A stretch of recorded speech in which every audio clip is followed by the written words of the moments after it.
the Italian Football Podcast. Hello everybody and welcome to another episode of the Italian Football Podcast. I'm Carlo Garganese, joined as always by Nima and Tavallaey. On today's show we will react to the weekend Serie A matches. The big game of the weekend saw a high quality tactical affair between the champions and the league leaders, finishing 1-1 with Hakan Calhanoglu scoring a screamer but then missing his first ever penalty for Inter, which would have won the game. The biggest story of the weekend, though, was the most expected. Ivan Juric was sacked following the dismal 3-1 defeat to Bologna. Roberto Mancini is in talks to take over Roma. Juventus win the Turin derby with Timothy Weah continuing his great run of form. Rafael Leao's renaissance also continues with two great goals, but Milan's defence implodes in a 3-3 thriller at Cagliari. Atalanta, Lazio and Fiorentina all continue their incredible winning streaks, which creates the most crazy top of the table ever, 2 points separating the top six in Serie A after 12 match days. It really is unbelievable. We'll also preview Italy's UEFA Nations League match against Belgium this week. It's now an international break, and we'll have our usual Baggio, Premface and Serie Ass of the week. For all our first-time listeners, this is our free weekly episode that we do every Monday, reviewing the weekend Serie A action and all the biggest talking points in Italian football. If you want to support the Italian Football Podcast and receive all of our content that we do throughout the week, including a weekly Q&A episode every Tuesday where we answer all the questions from our patrons, plus the weekly Thursday midweek review show, plus interviews, post-match reaction and much, much more, then go to patreon.com/TIFP and become a subscriber for just $2.99 a month. Plus VAT. You can also sign up to be a paid subscriber on Spotify. The link is in the description. For all of you that do listen on Spotify, Apple and iTunes podcasts, we'd really appreciate if you give us a 5-star rating, give us a follow and a like. Also subscribe to us on YouTube as well. All of that really helps us to do more quality content for you guys. Okay, let's get into today's show.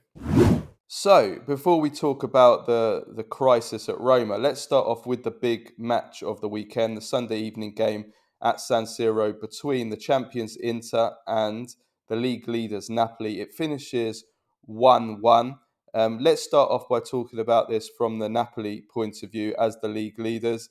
And it is the story of Antonio Conte returning to Inter and finding a way to mastermind a very organised, tactically astute defensive performance from Napoli, and they come away with a 1-1 draw, Nima.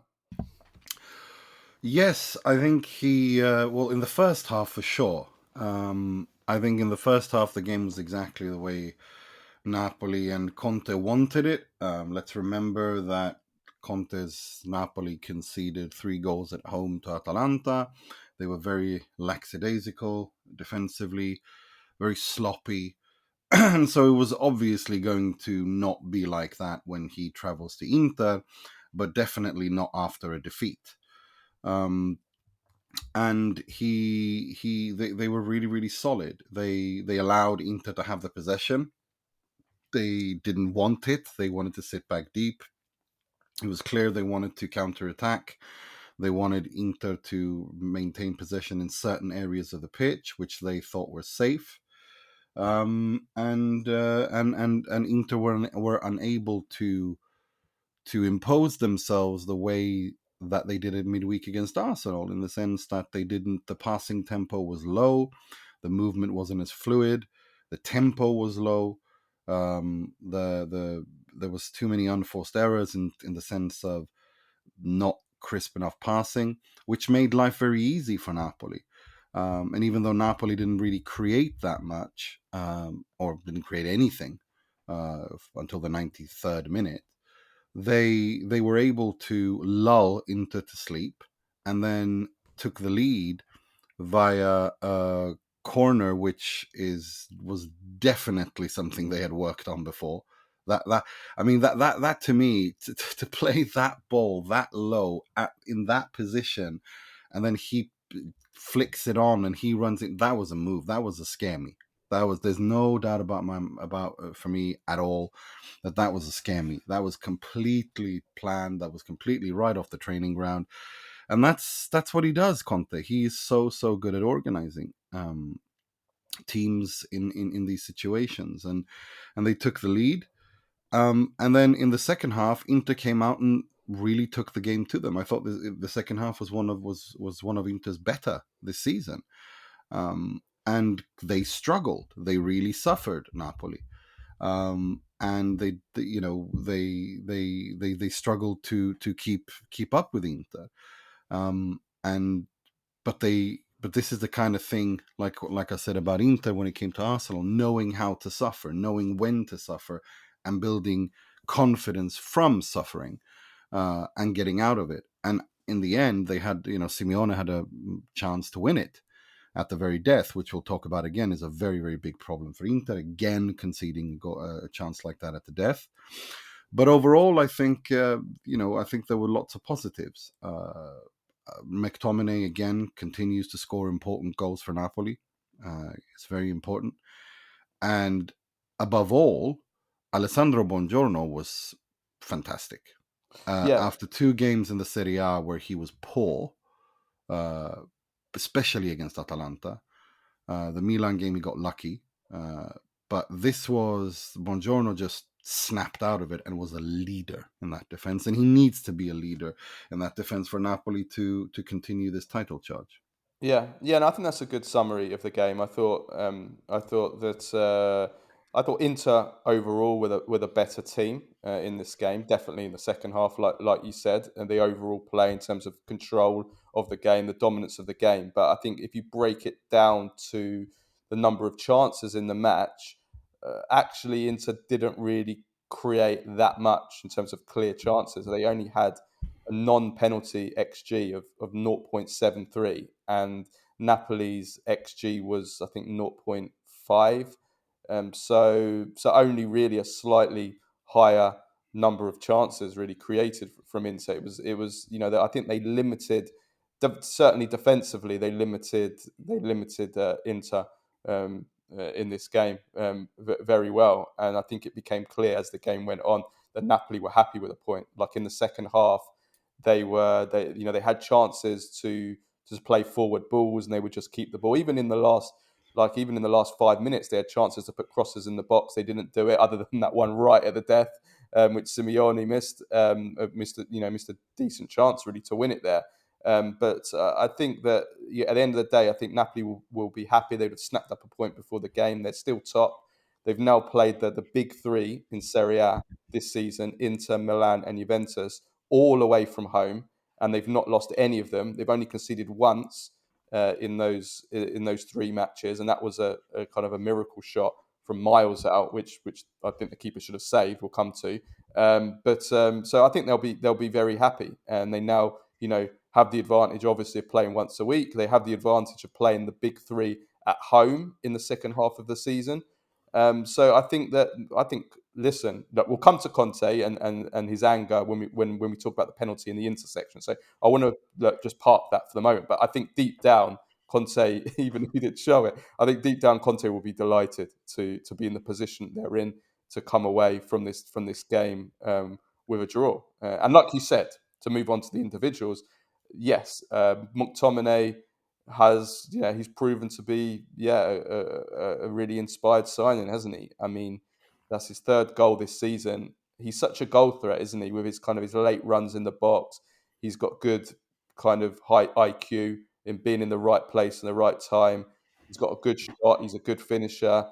He's great in the air, and as we saw with the goal, he's a massive threat on set pieces. And I think that he should be aiming for 10 goals this season. I mean, he's been a little bit unlucky. He probably should have more than 3 goals based on some of his shots, like hitting the woodwork and being unlucky on a few finishes. But I think he should be aiming for 10 goals.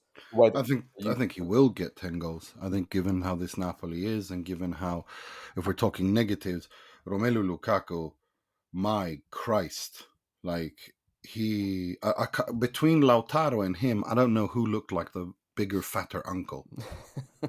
Like, who was more middle-aged than between him and Lukaku, Lautaro and Lukaku? I don't know who looked more like the middle-aged uncle. Well, I think it's a bit worrying now with Lukaku because this form has been going on for well over a month now. He had that really fantastic impact when he joined, when he was Yeah, probably about 30% fit, when he'd had yeah, no preseason, and he came and he was just like, he was incredible. He yeah. came on in that game, didn't he, against Parma, and he basically turned that game around. Then he scored in the game, his first game after that, and he looked really, really fantastic. And then he started to look kind of slow, sluggish, a bit old actually, Very and old. He and looks old, and and but the thing is, you can still win with him, man, because again, his back against the goal. Now he's not going to play Acerbi every week, and I think Acerbi just again showed when it comes to man marking Italian defenders, there is no one better than him right now. Again, another big striker, big name, erased completely. And this was Acerbi's first game back from injury in a month at least, mm, and he just erased him.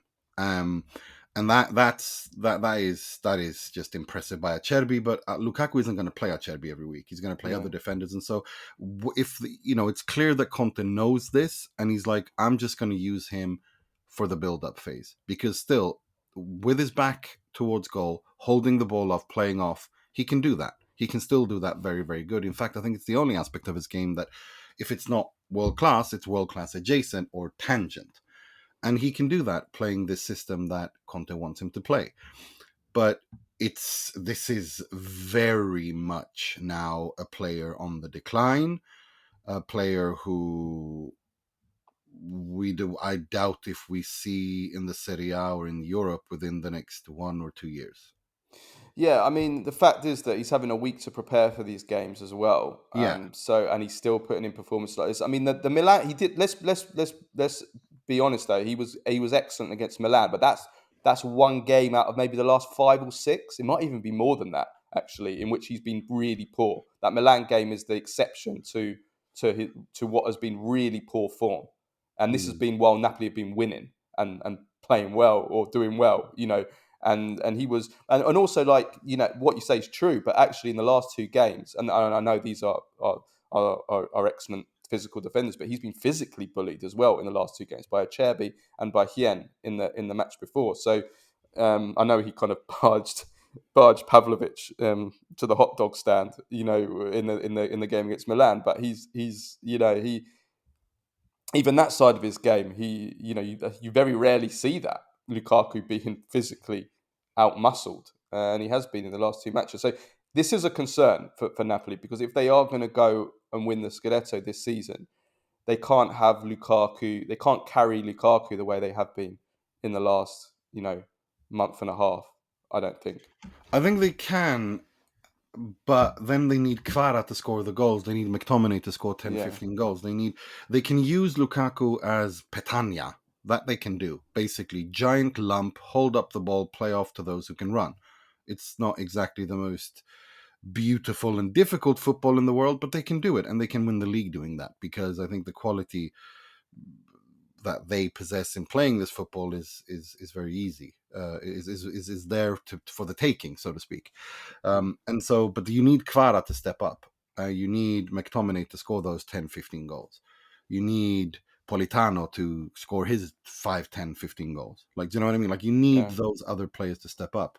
I think they And need Lobotka back as well, because oh, because they do. Gilmore struggled against the Atalanta, and in the second half especially, he was getting overrun in that Yeah, second half. I mean, I thought he did okay in the first half, but when Inter put their foot on the accelerator in the he couldn't keep up. sort of He like just how couldn't keep up. yeah, like He just Atalanta did couldn't keep last up. week, he couldn't keep up. He hasn't Yeah. really got the legs or the physical stature or qualities to really match against the big teams, against the kind of like the big opponents. I think he was starting to struggle. When Lobotka came on, it calmed down a little bit. It can't that Inter's into a really, I think they were on the brink of scoring actually, and Mm. then Gilmore came off and it calmed it down a little bit. So I think Lobotka returning is massive for Napoli as well. The only other negative I would say for Napoli was the Meret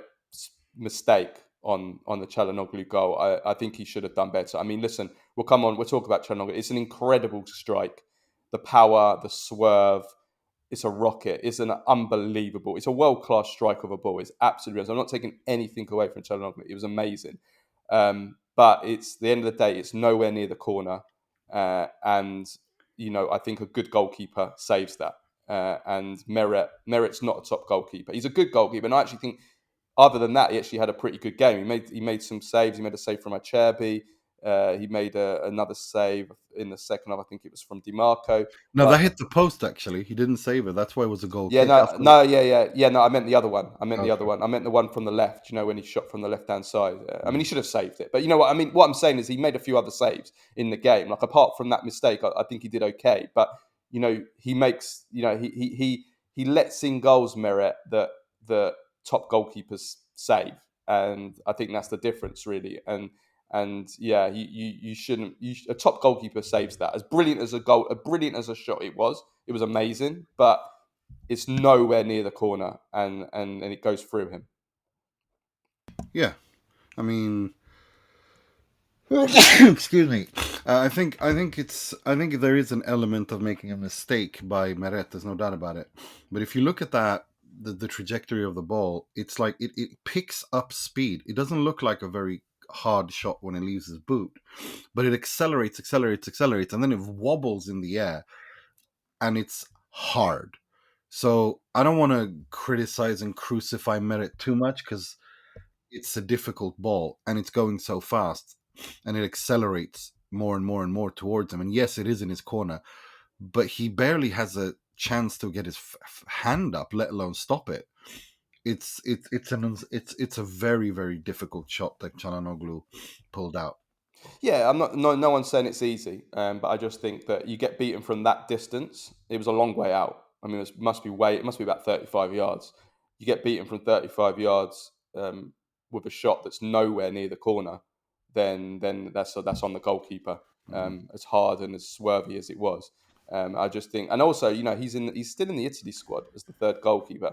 He's not the third best goalkeeper in Italy. I mean, Di Gregorio, Carnesecchi are not in the squad. They're both better than him. I would even say Perin is better than him as well. He should not be the Italy's third goalkeeper. Not that it really matters, because the third goalkeeper never plays. But the third goalkeeper is for vibes. I mean, it's literally. Does he bring vibes though? Seems quite boring. Yeah, well, I mean, Spalletti coached him in Napoli, so he knows what kind of character he is. I think it's more that. The third goalkeeper is either a young one to learn, or someone who makes everyone happy, like Orlandoni did for like 5-6 years at Inter. He was just everyone's favorite uncle. Well, like Pinsoglio does, like forever. Yeah, vibes, exactly, vibes. Yeah. Having said that, though, again, this is on Gilmour, and this is the thing that Conte will be furious about. They didn't close Calhanoglu down at all, and that's probably Gilmour's job, because his job was to screen Chala. So that is where you can definitely Conte will definitely be furious about that. But yeah, overall, I thought, apart from that, I thought that defensively Napoli were excellent. Echoing what you say about Buongiorno, he was absolutely outstanding. He did one amazing goal-saving challenge on Pavard in the first half when Dumfries put him through. That was brilliant. He did a world class challenge, and he's becoming just as good as we all knew he would when Antonio Conte was appointed, because that's what Antonio Conte does with defenders. He makes them take the next step. It was truly physically. Also, again, like Thuram, not many people can match Thuram physically. There was one challenge in the second half where Thuram went flying. Like, that's how strong physically. The only other person I've seen do that to Thuram is Bremer this season before his injury. So that shows that, like, physically he's got it. He made one error in this game where he actually did get a bit lucky. He stepped up and the ball came into the box for Lautaro, and Lautaro had a bad control, which I know we'll come on to, and that avoided basically what would have been a certain in-it goal. It would have been an easy finish, and Lautaro miscontrolled. It was in the second half. Cross came in from the left. Might have been Di Marco that put it in, and Lautaro miscontrolled it. Otherwise, he probably would have scored. That was Buongiorno's fault. He stepped up and he got his timing wrong. But apart from that, he put in a perfect performance. He was fantastic, and it'll be good to see him play for Italy this week, seeing as Calafiori's out as well, because I want to see. I think he's proven now at Napoli that he's a top class centre back in this system, in the back four, but also with the line of the defence where it is. So now with Spalletti plays a slightly higher line. I think that's the only thing he's got left to prove now. Like, can he do it with a slightly higher line? Because he's not the quickest. So that's all he's got left to prove, I think. And I want to see him. I want to see him tested this week with Italy. But yeah, fantastic. Ragmani was good as well. The Napoli defence was so well drilled by Conte, so well organised. So yeah, excellent for Napoli. But let's move on to Inter though. Inter, as I said before, I thought they were the better team, but they still didn't create enough for me in this game, considering their kind of control of the game. You know, as I said, non-penalty XG of 0.73, and I think if we start with the negatives with Inter first, I think you have to look at the two attackers, Thuram and Lautaro especially, were really shut down by Buongiorno and Rachmani, and Lautaro was very sloppy with his touch, as I said, that chance that he wasted there with a miscontrol. And I know that Lautaro seems to be getting a lot of criticism from Inter fans, especially after because his first touch and his touches are worse than Denzel Dumfries, and he's not supposed to have a first touch worse than Denzel Dumfries. We have one Denzel Dumfries on the team, and that's quite enough, and Inzaghi has mitigated for it, and we have a system to mitigate for that. You can't have Lautaro Martinez running around fumbling balls, can't receive the ball, can't turn, miss hits, miss kicks. I mean, listen, this is not about him being overplayed. This is he's unfit. Go look at him last season. At this point, last season, same number of games, and compare his movement, his ball touches, and everything about him to this season.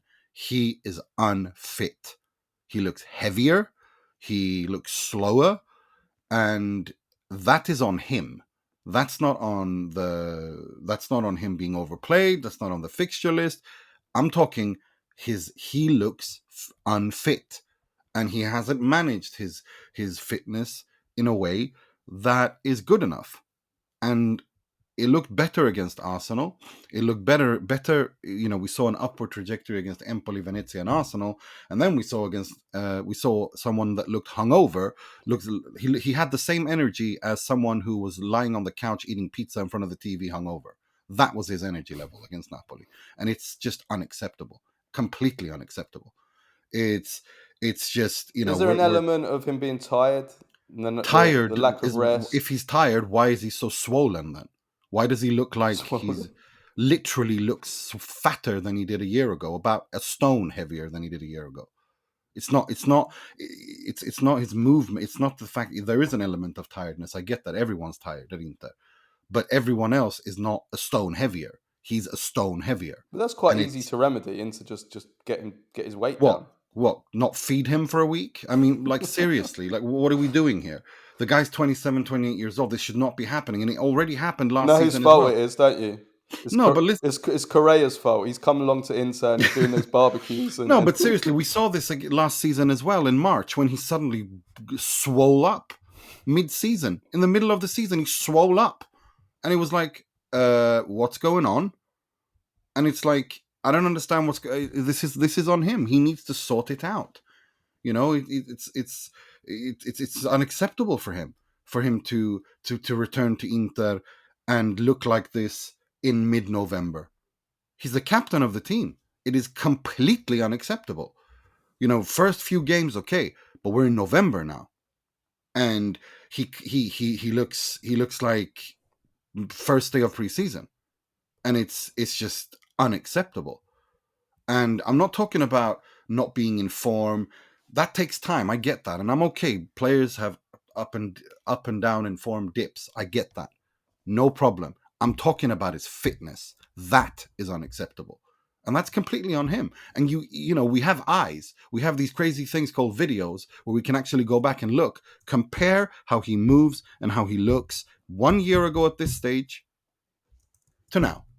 He's a stone heavier. He can't control a football because of it. His balance is screwed up. What the hell's going on? And it's just, it's unacceptable. And then you have Marcus Thuram on the other hand, who has saved Inter, who is many times this season has been man of the match a couple of times, scored important goals. I think he's on 7 goals in the league. And he doesn't seem to understand how to work with Lautaro now, because they're not working together as a unit like they used to last season.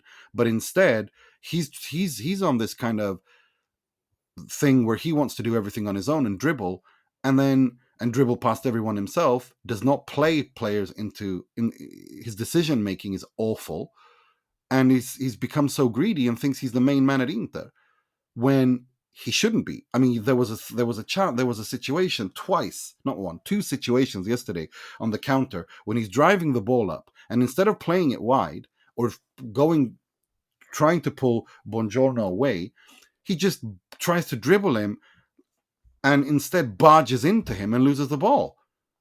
Like, this is unacceptable by both of them. The attitude from Thuram, but I'm not too worried about Thuram because he's not, he's fit. You can sort that out with the player. You can talk to him, you can resolve. But the fitness that Lautaro is showing is just, my Christ. Like, what the hell are we doing here? And the two of them, and Inzaghi is basically trying to bully Lautaro by playing him every single game 70, 80, 90 minutes into form. And it worked for 3 games, but the 4th game, it was as it looked like he'd eaten a bucket of KFC before he came on the pitch. I mean, I think Jesus. I think that it's been going on for too long now, isn't it? This season, for it to just be, just a bad period of form. There's obviously something, whether it's the tiredness, whether he's not in physical shape, whether it's a bit of both.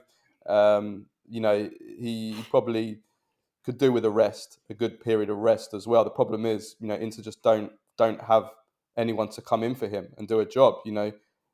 Well, I don't agree with that. I think it's time for if Inzaghi keeps talking, he played Taremi in the midweek. I think he needs to start rotating those two as well. He needs to start showing them, just similarly to what Fonseca did with Leao, that no, this is not good enough. You're the captain of this team. You cannot go around looking this unfit in November, and he needs to start rotating more, much more. And basically, laying down the law that way, because, and of course, together with the dietists and the, backroom staff, they work on his fitness. But this is just not on. This is just not on. It's So what do you do? Do you give like Taremi a run of starts now? You have to. Otherwise, what's the point of having Arnautovic and Taremi in the squad? What's the point of, like he did in midfield? He's rotated heavily in midfield. He's rotated heavily in defense. He brings off Bastoni every game in the 78th, 75th, 80th minute. Like, he needs to do that. And well, I guess we'll see if they're up to it. I mean, how many goals have they got? I mean, I think Taremi's got 1 goal this season. Arnautovic. Yeah, but how many minutes have they played? I mean, that's another thing. Like, they can't. They're not going to score goals off the bench, sitting on the bench, are they? Yeah. So you're gonna have to. I mean, Taremi started 5 games this season, and so.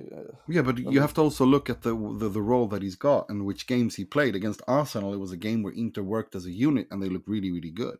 And if we're talking about negatives, this is something that I'm not happy about it as well. And this thing, there's 2 things that really drive me insane. Yes, I think the game against Napoli was a step forward compared to other games this season, but it wasn't a game. Last season, we saw an Inter that played 10, 12, 15 games in a row at a very high level from minute 1 to minute 90. We've not seen Inter string 2 consecutive good games in a row this season. The best games this season have been Arsenal, City, Atalanta, and Napoli. The rest have been atrocious. Now, ironically, 2 of those games where they played well, they drew. The other games, they won. And that's in and of itself a sign of strength, that you win when you play badly. And that's fine. So there are positives to this. But it is concerning that Inter don't create enough chances. Like you said, the non-penalty XG. And also that long shot. Inter did not create enough chances against Napoli, even though Napoli in the second half were there for the taking. The fact that the strikers, or Lautaro, is physically unfit, that Thuram somehow seems to have turned into this, like, I want to be the main man at Inter, which is fine, but he's not. It's Lautaro. And if Lautaro is unfit and they need Thuram to be the main man, then you need to bench Lautaro until he's fit. Like, do you see what I'm saying? Like, you can't just keep giving them, free reins. And that's what I want from Inzaghi. And I think that now that he's given them enough chances, I think he will, because he wasn't happy yesterday. He said, look, we've played 10 games, we won 8, but we should have won all 10. And that's exactly what I wanted to hear from him last night, because I agree with that. Those 2 draws against Napoli and Juve were winnable, to say the least, if you look at the games. But they didn't, because they didn't kill off their chances, the efficiency, and the attackers are shooting blunts. They're shooting blanks, yeah. They're firing blanks. They're not anywhere where they need to be. And they probably smoked blunts. Lautaro did before eating a bucket of chicken. But regardless, Never is going in for Lautaro. No, it's unacceptable. We're not talking about a 30-year-old player. We're talking about a player who's supposed to hit the peak of his career. We're talking about someone who, after the Ballon d'Or, came out and basically said, we know how these things go. I should have finished better than 7th. Sweetie, you're lucky if you finish top 40 in this form. Like, get out of here with that nonsense. Okay, well, moving on from Lautaro, if we look at positives before we talk about Calhanoglu and the penalty, the positives, I think, the defence, right? I think that, as you said, Acerbi, I thought was the best, Ninter's best player. I thought he was outstanding. I thought Pavard and Bastoni were pretty good as well. I think Italy's defence really conceded very little, didn't they, in this game? Just the goal from the corner, which can happen sometimes, and then that chance at the end really for Simeone. Apart from that, I mean, I can't think of Napoli doing anything in this game. And there was one counter attack which Lukaku messed up when they were kind of 3-on-3. And I think that might have been offside anyway. Actually, I think Lukaku come from an offside position. But apart from that, I can't think of anything. So I think that Inter were pretty good in defence. I thought Barella was very good. Actually, I thought he was really, really good. He had some lovely touches, some great little balls from the outside of his foot. One really fantastic first time shot, which just went wide in the first half, which was so smart to hit it that early. I thought Barella was really good, and then I thought, of course, Calhanoglu. I mean, yes, it was a top keeper maybe would have saved it, but it's still an unbelievable goal. It's a goal and a shot which only a handful of players in the world can score that goal, can hit a shot like that. Is there a better right-footed long-range shooter than Calhanoglu in world football? Maybe De Bruyne. Right now, De Bruyne, maybe, and that's probably about the only other player I would say, really, isn't it? I mean, he's got to be the best in the world now in his role, hasn't he? Now that Rodri's injured, he's got to be the best in the world for his position. I think Calhanoglu. He's also he's scored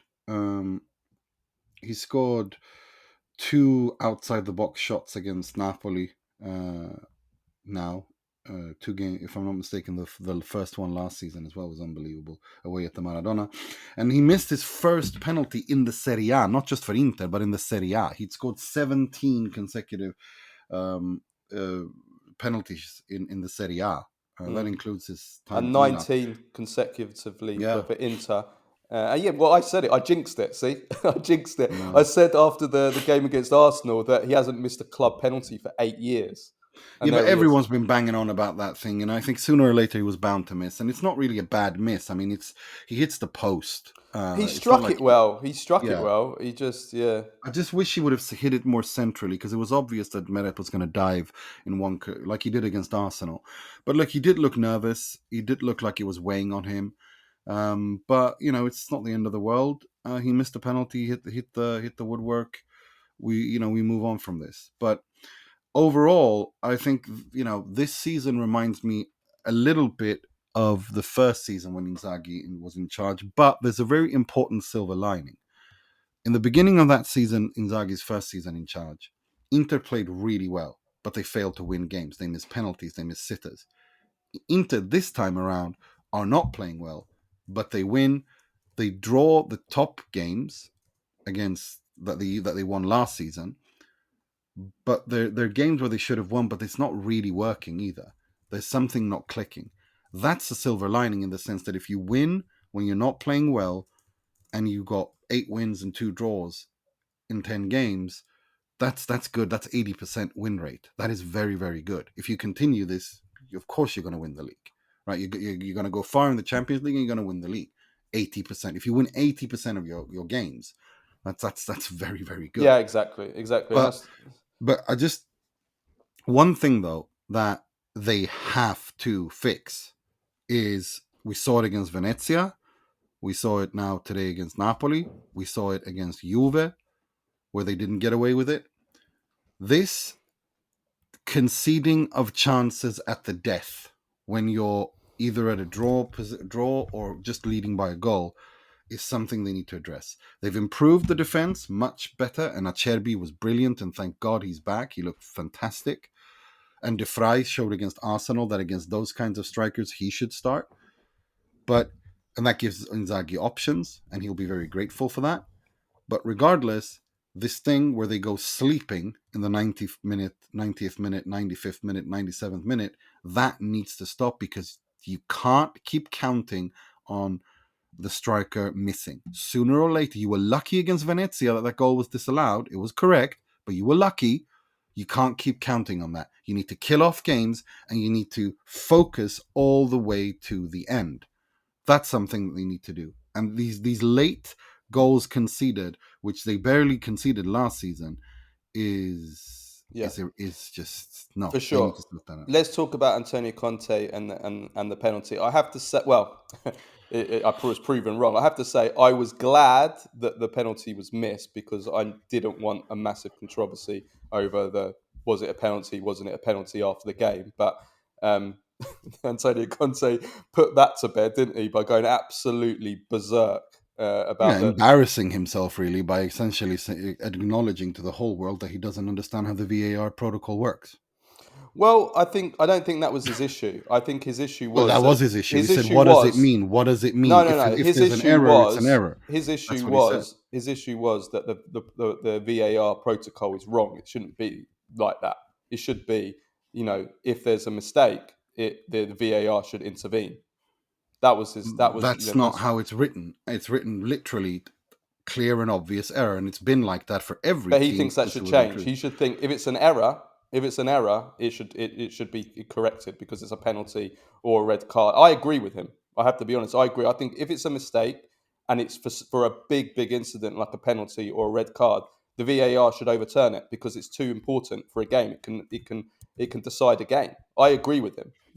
The protocol is the protocol. When Luca Morelli explained, and he said, look, it's light contact, but once a penalty of that kind is called, it's not revoked by VAR. It's true. That is the protocol. But I agree with Conte also that, if it's a mistake, the VAR should I don't think it's a mistake. You can't say it's a mistake. Dumfries comes in in pretty high pace. Anguissa is a little bit late. There's contact, and he trips over him. Is it a situation where you can say you can give it, you can't give it? Of course, you can say that, but you can't tell me that it's a mistake. It's not like they invented a penalty. It's absolute nonsense. I think it's a very soft penalty. I mean, my opinion. It drives me mad that we get penalties given for this. It's not enough. Given the handball that was not given and the VAR didn't even look at, I think Antonio Conte should just be quiet and be happy with the point he got, because that was I think in basketball you call that like traveling, or what do you call it? Like, what do you call that when you grab the ball by the hands and walk 3-4 steps? You have to bounce it. Like that's he bounced it with his hand. You can't do that. That's not a natural position. I'm talking about when the ball bounced off Lautaro, I think it was Rahmani, who bounced the ball, literally hand on ball, bounced it like he's a handball player going forward, bounced it. Like that, when fighting for the ball with Lautaro, he pushes his arm in front of Lautaro. The palm of his hand hits the ball. The ball bounces up and goes out to a corner kick, I think it was. So that was a stonewall penalty. So I think Conte should just pipe down. But regardless, I have to see that. Can you send that to me? I haven't seen that one. I mean, for me, this isn't a penalty. I mean, it's very soft. I think he puts his body across a player, because to be goal side, and the penalty, the contact is so light. I mean, you the problem is that when you slow-mo it, the contact always looks more, but when you see it in real time, it's just... Well, he saw it in real time. He didn't go to the VAR screen to see it. He saw it in real time. No, I'm saying when us as viewers look at, see it back, it looks worse when it's in slow motion. But I mean, it's anyway, it was... academic in the end because he missed it, but it's never a penalty for me. I mean, I think Conte's right. I think Conte's right. I do. I think the protocol needs to change. If it's a mistake, it's a mistake. It should go to the VAR and they should ask them simply: is this a penalty? Yes or no? And if it's not a penalty, then you change it. Not this, well, we can't change it because there's been some contact, and there was some contact that the protocol says that if there is some contact, you cannot change it, even if it's the lightest contact ever. You cannot change the rule. I think that protocol's wrong, and I agree with. I've said it since the first season when they first imposed VR. I loved it the first season. I thought it was fantastically imposed and used in the Serie A. But then they changed it and used this reinterpreted the clear and obvious error thing, and then since then we've had this shitstorm. So yes, I've been consistently saying I think if it's a mistake, it's a mistake. It should go to the VAR. The VAR should correct it. I'm 100% for that. But the fact that he's talking "ma cosa significa," and he's like sitting there yelling and shouting like a school child over what does that even mean? What does this mean? Doesn't mean anything. It's he's if Marelli had a little bit, Marelli was smiling at him and didn't say anything. He should have told him back, like, are you saying you don't understand how real and clear and obvious works, Antonio? Is that what you're saying? You're paid $6.5 million a year, one of the top coaches in the world, and you don't understand the laws of the game, and you don't understand how the VAR protocol works? What's your point? Because he was embarrassing. But it's classic Conte. He always does this, and he knows why he's doing it as well, because he wants to send out a clear message so that next time when it is a penalty for his team or against his team, they think twice, because they don't want this rabid dog barking at them at the end of the game. Like, he knows what he's doing. It's not it's the usual Conte stuff, and it's part of that's why he's paid the money he's paid to do it. So it's well, it'll be it's interesting to see. It will be interesting to see if they do what they do, how they react to this. Not just in terms of changing the protocol, but I mean, he did go absolutely berserk about it. So I think he might get some punishment for what he did. No, I don't think so. He didn't say anything wrong. He was yelling at Marelli. He was yelling at Marelli. So he didn't. I don't know why. I think. I mean, I agree that he didn't need to cover Gotti. I mean, Marelli said it wasn't a penalty, and then he went absolutely berserk at him. I thought that was because Marelli explained why it wasn't. Yeah, I know, I understand that, but I just think and he doesn't. And he's he having doesn't to go at the wrong person. Do you know what I mean? But because Antonio, look, is it really that out of character that Antonio Conte doesn't know the details of things he's not interested in? Yeah. Is anyone really surprised by that?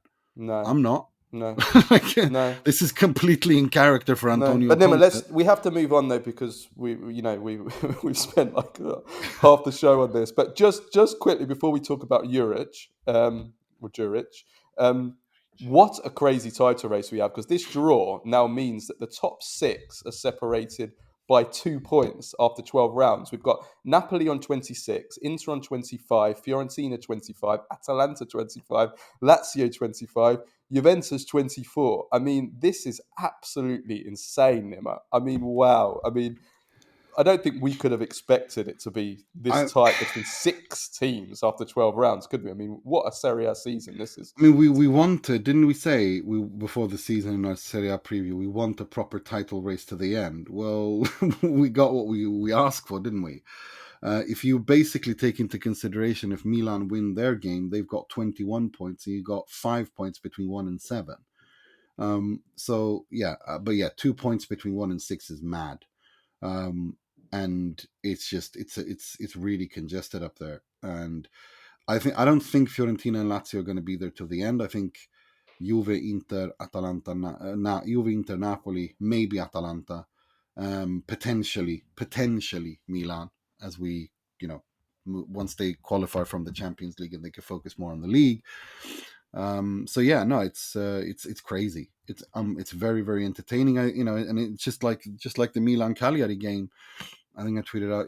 Serie A is the most exciting and most entertaining league in Europe. It's absolutely batshit crazy. It really is. If only they could sell something that is actually so sellable now. I mean, 2 points separating the top 6. I mean, this is a dream to sell to the league if you had competent people. We'll come to that. We'll come to that later, because I've got a good point on that in the Serie Ass of the week. But let's move on to a team that are not fighting at the top of the table. No, they're actually looking over there behind them at the relegation zone right now, and that is Roma, who have now sacked Ivan Juric after they lost again 3-1 at home to Bologna. 4 defeats in the last 5 Serie A games for Roma and Juric, and that is the end of him. And to be honest with you, it was expected. It was pretty clear before the game that he was going to be sacked, and this was his last game. He knew it as well. He didn't even turn up to media duties before the game and after the game because he knew he was going to get sacked. It concludes what has been a really, really sorry reign for Juric, really, almost from day one. I mean, his record reads 1-4, drawn 3, lost 5, scored 15, conceded 17. Roma at real risk of not qualifying for the Europa League next round. It just sums up. I mean, Florentine Ghisolfi, the Roma sporting director, transfer chief, admitted after the game that they'd basically made a mistake firing De Rossi and hiring him.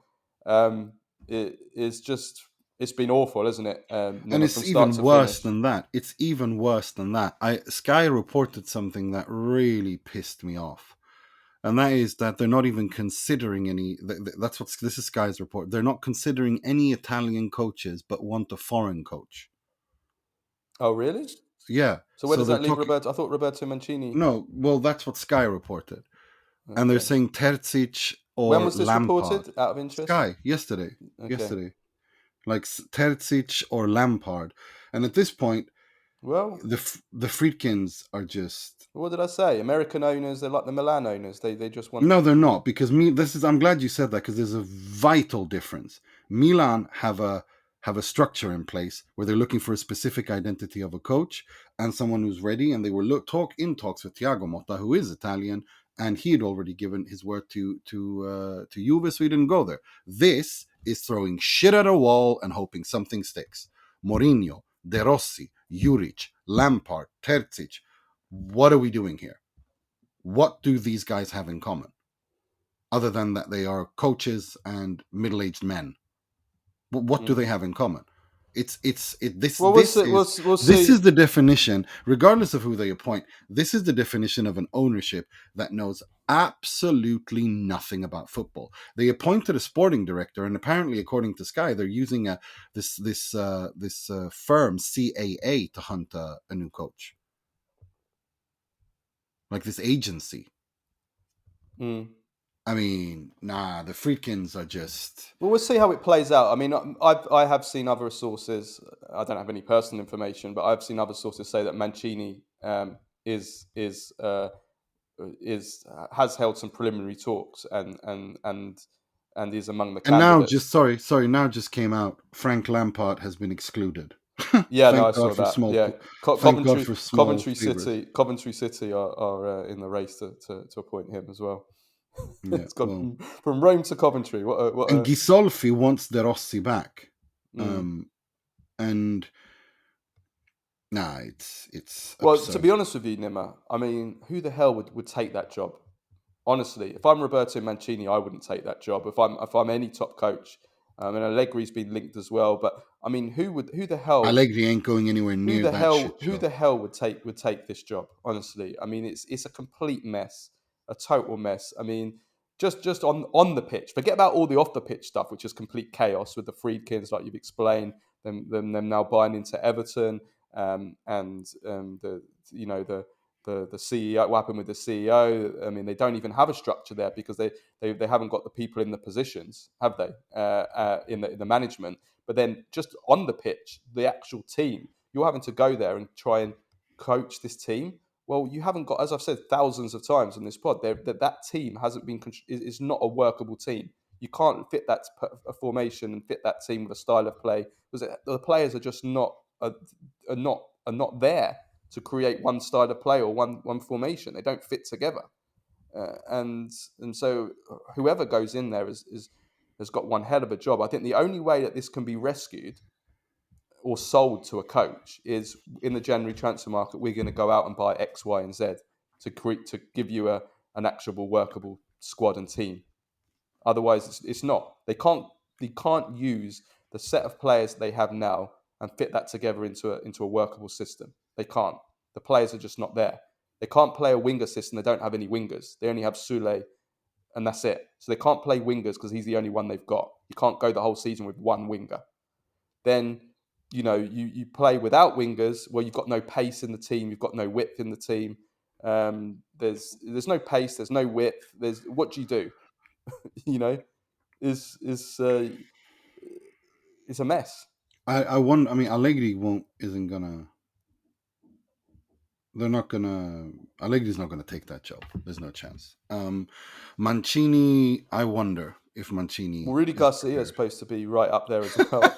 I mean, yeah. What can possibly go wrong? Listen. It's embarrassing. They've messed everything up. Graham Potter's in the mix as well. Yeah. Why not? Yeah. Why not? Why not? Why not give Graham Souness a ring as well? I mean, it's like, or Gary Neville. He might be up for it. I mean, it's embarrassing. It's embarrassing. It really is embarrassing. Juric showed that taking that job was a huge mistake for his career. He shouldn't have done it. I think that burned his bridges now. I think he's going to get another Hellas Verona job next, unfortunately. Yeah. And I think that's a shame, because I would have loved to have seen him take a little step upwards at from Torino level club and do something and have a proper preseason. Yeah, I agree. He made a mistake. He should have looked at a set of players. I mean, I'm not saying that he's obviously not been capable, and I think the way that he handled Hummel's situation was really bad. Not just not playing him, just the whole way that he handled it was unacceptable. making him warm up until the 88th minute, and then not using him, and that's unacceptable. I mean, Cassano's quotes were hilarious. Telling Hummels that you should pin Juric up on the wall, against the wall. Brilliant. But yeah, I mean, I don't think he did a great job either. But I mean, like I said, what can you do? Like, the club is a total shambles. You know what sums up the situation at Roma best? There's a photo of the Roma psychologist that's gone viral, and he just looks dead. Like, he looks like he's just had all the life beaten up from him, and he's the psychologist. And it's just like, what do you do? What do you do? No, it's a shitstorm, and it's unnecessary, and they've handled it really poorly. And I hope for Roma's sake that the Friedkins leave Roma, because this is just not. It's just not working. And they're clearly clueless as to how to run a football club. They're good at the business side, don't get me wrong. I think they've done really good things. They've invested a lot of money. They put their money where their mouth is. They've done lots of good things getting Roma off the stock market, which they spent a lot of money on. They have invested money, but they don't understand football. They don't understand how to... They don't understand the football side of it. They've brought in a sporting director, and they're effectively just not trusting him to do his job. And I think that's a mistake. I think one thing that we've seen both at Juve and Inter, and to some extent at Milan as well, is you put a sporting directorship in place who are experts in their field, and you give them the mandate to run it. And if they fail, that's when you deal with them. You don't completely run over your directors and handle it yourself, because it just undermines the entire organization and structure. And that's what they're doing. I mean, what power does Ghisolfi have? They've essentially said this guy is just a clown. They're not following it. They're not letting him do his job. And that's a mistake. That's a huge mistake. Is he the sporting director, or is he an advisor? If he's an advisor, that's fine. Go with, that's fine. But he's the sporting director. You appointed him as a sporting director. Let him do his bloody job then. Yeah. Even if things don't look well, don't be reactive. And they've fallen into this trap of owners who... Moratti was famously criticized for this back in the day, where you spend a lot of money and you expect results immediately. It doesn't work like that. Football is an organic sport. It takes time. And you need to have patience. Sacking De Rossi after 4 or 5 games was idiotic. You basically alienated the whole city against you when you did that. And now you're scrambling and you have no friends. Everyone hates your guts. it was just so stupid, and they don't understand the politics of it. They don't understand where they are. They're not in England. They're in Italy. They're in Rome. Rome is special. It's a special place. It has a special fan base. It works in a special way. Right or wrong, that's how it is. Certain things you cannot change, and they need to come to terms with where they are and what club they currently are in charge of. And until they do that, this thing is going to just become more and more of a farce. Yeah, agreed. Um, okay, well, yeah, let's move on to Juventus now. Not too much to talk about this game. It was just an efficient performance from Juventus.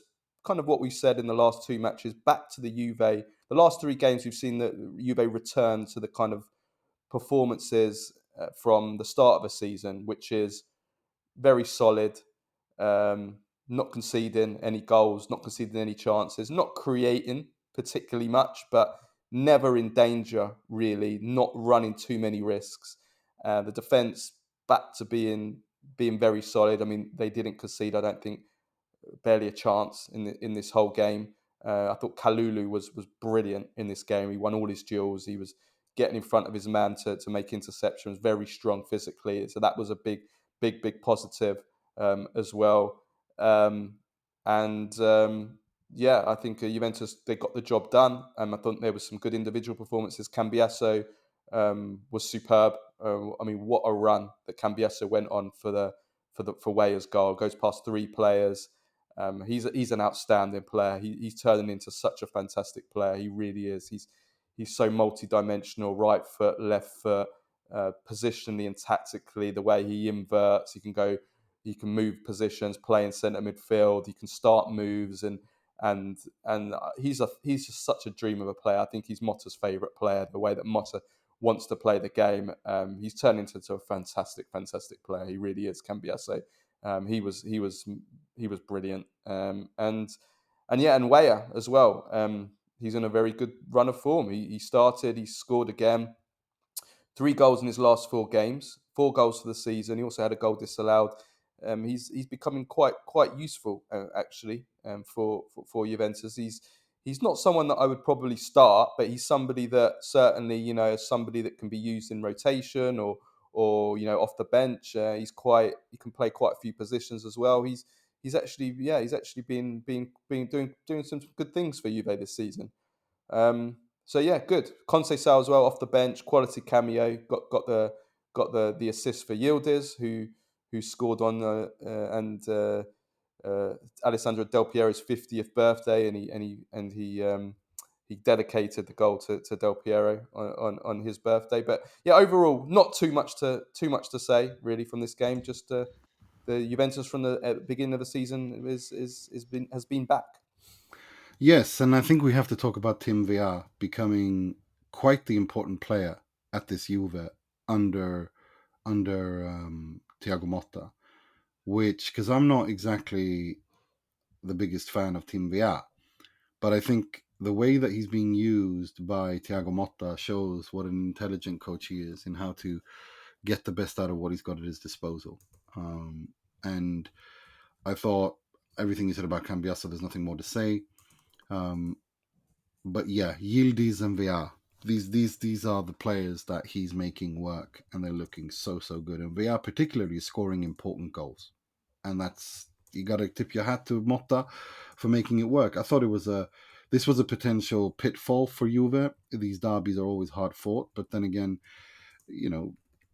Torino aren't really a derby anymore. It's just basically Juve go there and collect 6 points every season as when Torino are in the Serie A. But it was like you said, it was back to basics for Juve. It was a Juve that basically shut the game, scored once in each half, and the game was over. There was not much to talk about really. Back to basics, boring Juve, like that kind of boring Arsenal. Yeah, exactly. George Graham's Arsenal. Yeah. I mean, the only boring negatives I would say is just that, like, Juventus are still not creating enough. I mean, even if you look at the Weah goal, which, don't get me wrong, was an amazing run by Cambiasso, but the way that it fell to, okay, it's good play from Weah to come in, but the way it fell to him, it wasn't, you can't really call that a 100% creative goal, can you? Because it kind of, No. Cambiasso came in, he hit the ball in, and then it felt away. Do you know what I mean? It wasn't like it was Yeah. perfectly crafted. And after that, Juventus really created really virtually nothing until the Yildiz goal. I mean, part of that is because Juve weren't really pushing. They had the lead. They didn't need to push, and Motta wanted to minimise the threat, of the attacks. But you will still see in that it's the Juventus that, for me, that they're still not really creating enough, and that's definitely going to hold them back. I thought Vlahovic was really poor in this game after a decent performance against Lille. So yeah, that's the negatives. But at the end of the day, it's a good way to end before the international break. The last three matches have been more positive after that bad run, and they are now kind of like back in there in the mix, aren't they? They would fall in a little bit behind, but now they're 2 points off the lead, and they're in that six team pack. And they have Milan next after the international Yeah. break, which is going to That be is huge, that is absolutely going to be massive. so interesting to watch. Yeah. Like, that game's going to be so Well, it's going to interesting be to interesting, watch. Nima, because Milan games are thrilling at the moment, aren't they? I mean, 3-3 against Cagliari. First of all, before we talk about Milan, Boring Juve, fun well, let's Milan. just Like, say what a game this was. This is unbelievable game. Like one, I mean, this isn't far off Juventus Inter 4-4. hmm, This was unbelievable. Like game had everything. It had chances, great goals, terrible mistakes, missed chances, disallowed goals, VAR. I mean, it was wow. What a game this was. It was a joy to watch. it really was. It And really I was. mean, let's start off with the positives from Milan, just so that we're not always negative towards Milan. Rafael Leao definitely back. I mean, he put in a It great was so performance. nice to see. Yeah, It was so nice to see Leao looking happy, smiling, looking relaxed, not being the sad guy we've seen recently. It was really nice. It was really nice.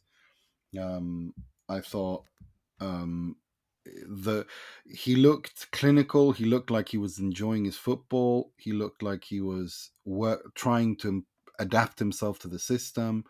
And I think the not just Reinder's pass, but Fofana's pass as well, like two fantastic balls, um, for Leao, both the equalizer and the one that Milan took the lead in. They were stunning passes.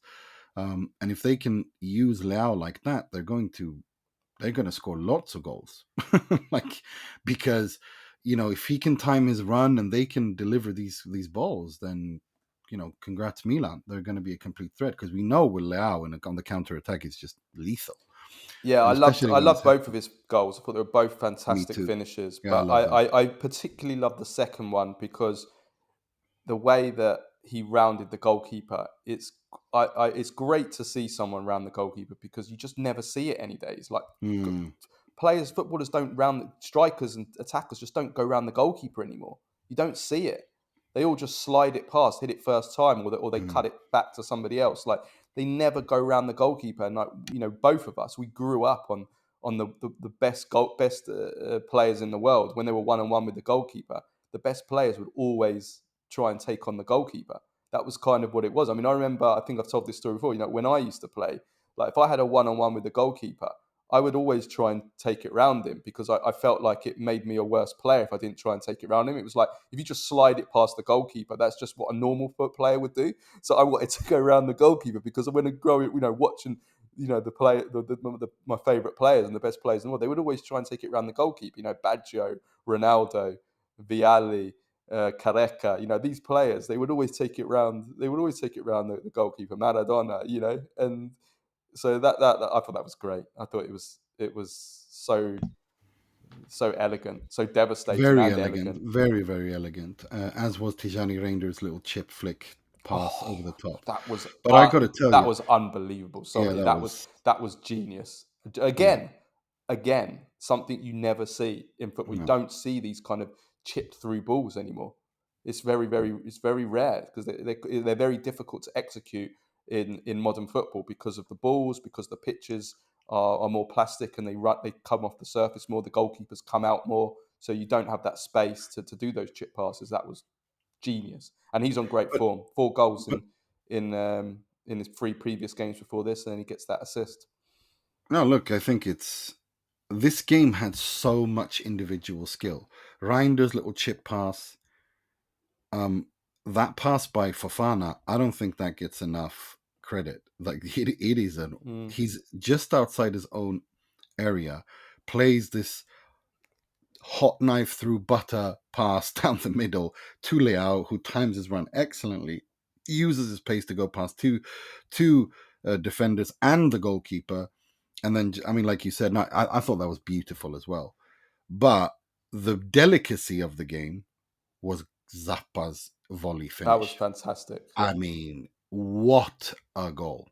And of course, Zappa being former Inter Primavera captain, growing up and so on. Now, look, defensively, there are mistakes, there are questions, but there was individual skill on display. There was lots of individual top-class skill on display, and it was truly, truly wonderful. It was, but aside from the fantastic individual performances from these Milan players, like we mentioned too, and also it was nice to see Kamada come on to become the youngest Serie A starter ever. I think he had quite a tough first half. I thought he was a bit better in the second half before he came on. He set up a nice chance for Chukwueze, and he had a headed chance where he didn't have enough power. But it's still good. Still good to see. I want to praise Fonseca for giving him that opportunity, and hopefully he will get more opportunities because that will help him grow. But apart from those positives, there's a lot of negatives on Milan's defending. It's not good enough, Nima. I'm sorry, but It isn't. You can't defend like this and have ambitions to be challenging at the top of the table and you can't forget about the Scudetto, because we can defending. Let's go through the goals. The defending on all 3 goals are terrible. The defending on the Zortea on the first goal. Where was the marking at the back post? He's not the only one. They were queuing up at the back post. No one's picking them up from a corner. Players just standing there like Chukwueze. Watch Chukwueze on that first goal. He's like he's in on another planet. He's like he's daydreaming. And then a catastrophic mistake by Fofana for the Zappa equaliser, the mix-up with Pavlovic. And then the non-existent marking again at the far post for the third goal as well. Milan let in 2 goals in this game where players were at the back post. On Teo, I know Teo Hernandez got the criticism. Fonseca even singled him out the criticism, but they were on his side, on the left back post.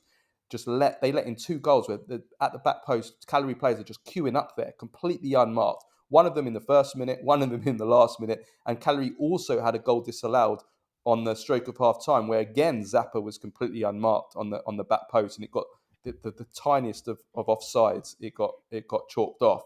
So they're defending on crosses and corners and the marking. And Fonseca actually said that they lost 69% of their aerial duels in this game. The defending and the marking was Sunday League pub defending in this game. No, it was horrible, and Teo particularly pissed me off as well. I thought he was not good defensively. None of Milan were, but I expect more from Teo because he's supposed to be a leader here, and he wasn't good enough defensively. No, there's no doubt about it. There's a problem there defensively at Milan, and that's kind of what we predicted was gonna be a problem for them defensively. I don't think they're defensively solid. I don't think Fonseca is good at structuring them defensively as well. And I think that, of course, you can have players make individual mistakes. There's no doubt about that. But this feels more like confusion. Yes, that we still are in a place where Fonseca hasn't been able to communicate to the players what he wants from them defensively, and that's a problem. Well, to concede to concede 3 goals and this number of chances. Piccoli could have had a hat trick. Miss an open goal. Zortea could have had a hat trick. Zappa could have had a hat trick. They had 3 players that could have had hat tricks in this game, and that is way too much. They concede 3 goals and this number of chances to a team like Cagliari, who had the second worst attack in the league before the game. They'd only scored 9 goals in 11 matches before this game, and that's the concerning thing. It's one thing conceding this number of chances to an Inter or an Atalanta, but to concede this number of chances and goals to a team like Cagliari. But what's frustrating about this from a Milan perspective is this comes off the back of a very good win against Real Madrid. And that's a problem, because you don't, these kinds of things can create doubt in the minds of players and mentally destabilize the club or the squad, in the sense that you take a really important win in the Champions League and the ground is there for you to finish top 8. You're in a good place mentally, and then you go to Cagliari and you just fall apart defensively. That's not a good place to be in. And that, I do think Fonseca should carry the majority of the blame here, but I also starting to question whether this Milan has enough good defenders. Yeah, I think part of the Do you know problem. what I mean? I agree. I think part of the problem is a lot of their defenders are individualists. They're not Yes, team defenders. I've said this no, many times, and I include Tomori in that. I yeah, include Pavlovic definitely as an individual defender. He's not.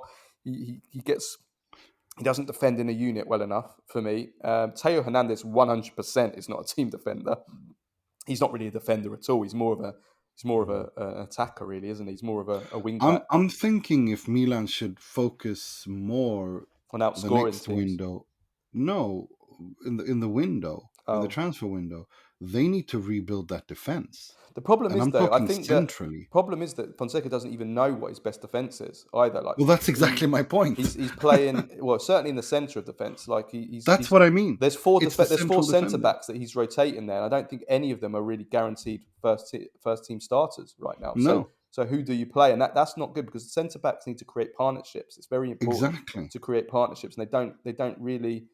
So forget creating a unit as a four. How are you going to create you can't even create a centre back partnership? So yeah, I would play Gabbia I will play Gabriel because I too. think that he's the one that creates stability.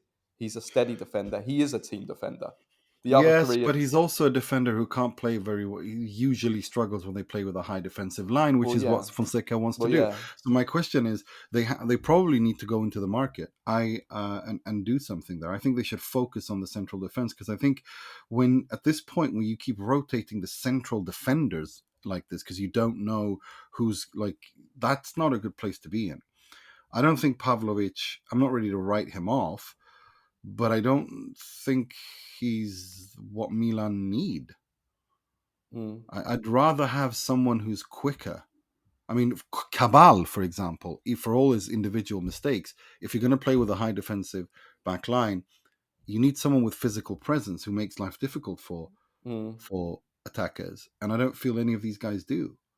yeah, yeah. And that's what I mean. Like, I think the central. I think I would rebuild that central defense, because a lot of the times you look at Magnan and it's like, well, okay, he has a problem with the ball buried in his corners, but a lot of these shots shouldn't even be allowed to be made. No, I And agree. I agree. it's like, Spot on. I It's it's a weird one. not. It's after that Madrid game. It's not the result or the performance that Milan won. It's not good enough. Neither the No, result is good enough. It's 2 points dropped, and nor is the performance good enough. Certainly defensively, but there were some positives to take. But it's definitely points dropped. And oh, they for have, sure. I and mean, now that makes the Juventus game massive. I mean, they I don't know a single Milan fan that's happy with that game against Cagliari. In fact, every single one were furious. They were just angry. And I get that, because it just completely starts the season. You can't get into a rhythm. You at this point you want to get into a rhythm, yeah. and Milan just can't seem to do that, and that's frustrating. It is. Let's move on to the three teams. I want to condense this all together now, because we're going way over.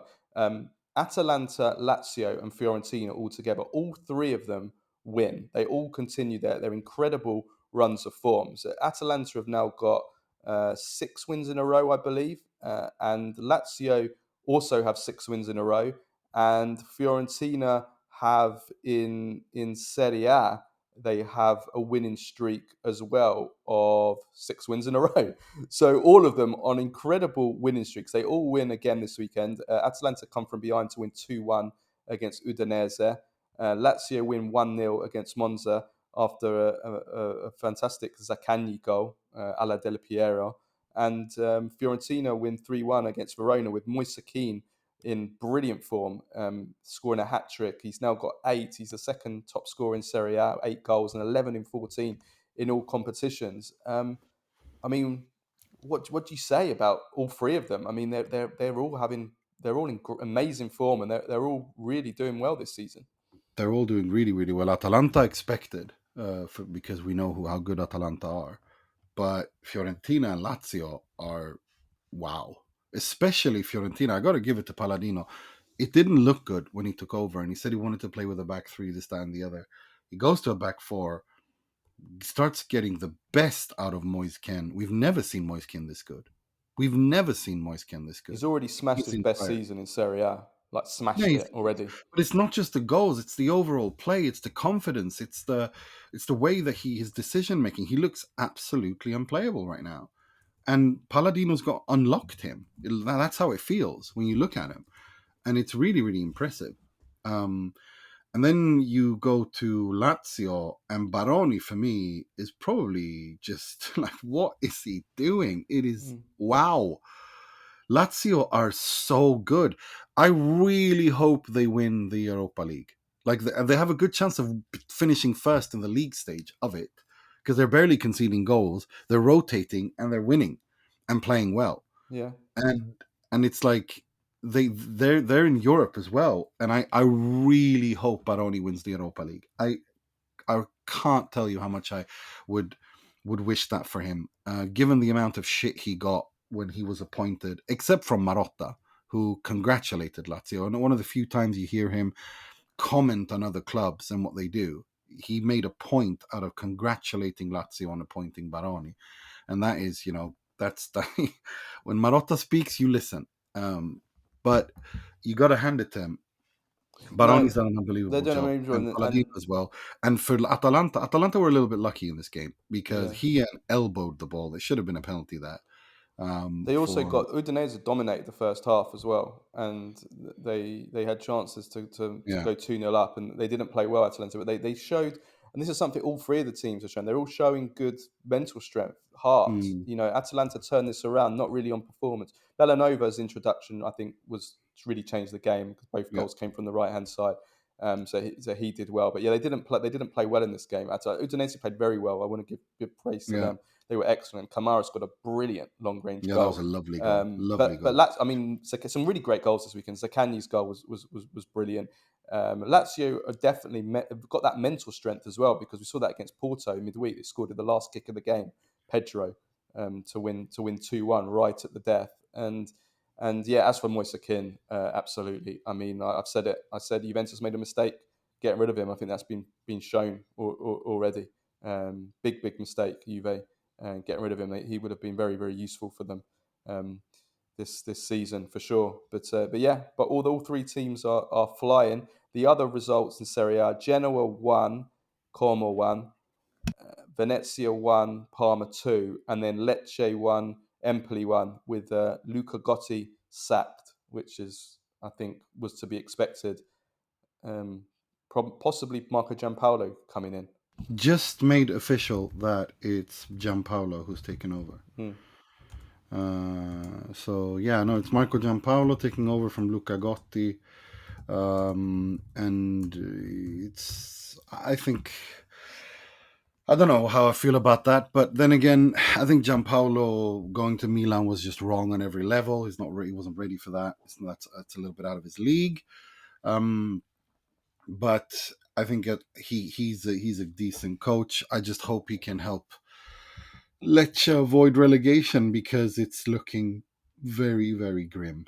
I look at that team and I wonder where the goal's going to come from. Where's the defensive stability going to come from? Where's everything going to come from? It scares me, and I'm not happy about this at all.